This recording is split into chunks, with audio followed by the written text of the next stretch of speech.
Ce vendredi en France marque le début des vacances scolaires. Hélas, malgré les demandes du gouvernement, les syndicats des employés des chemins de fer nationaux et du métro parisien, respectivement la SNCF et la RATP, n'ont pas du tout l'intention de faire une trêve dans leur mouvement de grève. Peu importe s'ils bloquent les familles qui projettent de se retrouver au moment des fêtes de Noël ou du Nouvel An, les syndicats ont décidé de paralyser la France. Pour tous ceux qui ne peuvent plus prendre les transports publics, une seule solution, partir en voiture et endurer les embouteillages monstres qui sont annoncés sur la route.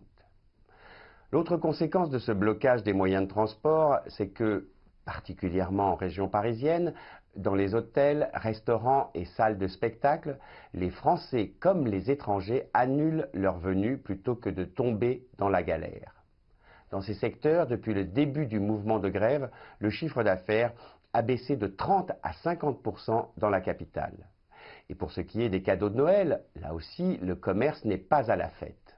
La période étant cruciale pour les petits magasins indépendants, et particulièrement certains secteurs comme les boutiques de jouets, de parfums ou d'alimentation, les commerçants redoutent des faillites. Seule bonne nouvelle, habituellement le mois de décembre rapportant en moyenne 2 fois plus qu'un mois classique dans les magasins, certains commerces pour faire venir des clients n'hésitent pas à faire déjà des promotions, bref, des soldes avant l'heure. Et loin d'apaiser les choses, l'intervention télévisée du Premier ministre la semaine dernière n'a fait qu'augmenter la colère des syndicats. Et comment le gouvernement peut-il trouver une issue à ce conflit actuel ? Après avoir annoncé que sa réforme des retraites impliquait de retarder d'ici à 2027 l'âge de départ sans pénalité de nos compatriotes à 64 ans, Édouard Philippe a mis le feu aux poudres. Le premier syndicat national, la CFDT, prêt auparavant à discuter la réforme, s'est aussitôt braqué et un bras de fer s'est installé entre le gouvernement et les grévistes. Certains syndicalistes qui bloquent les moyens de transport, comme la CGT, refusant même tout dialogue si le projet de réforme n'est pas d'abord retiré.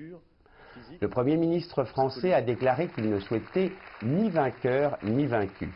Mais il ne recule pas sur un point qu'il juge capital, allonger la durée de cotisation pour ne pas plonger le système des retraites dans le déficit, ce que refusent tout net les syndicats. D'ici à la fin du mois, ce sont sans doute les Français eux-mêmes qui départageront le gouvernement et les grévistes.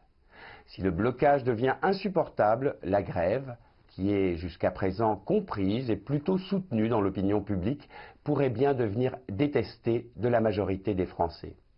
Les syndicats devraient alors signer un compromis, permettant ainsi au pays de revenir sur les rails, au sens propre comme au sens figuré.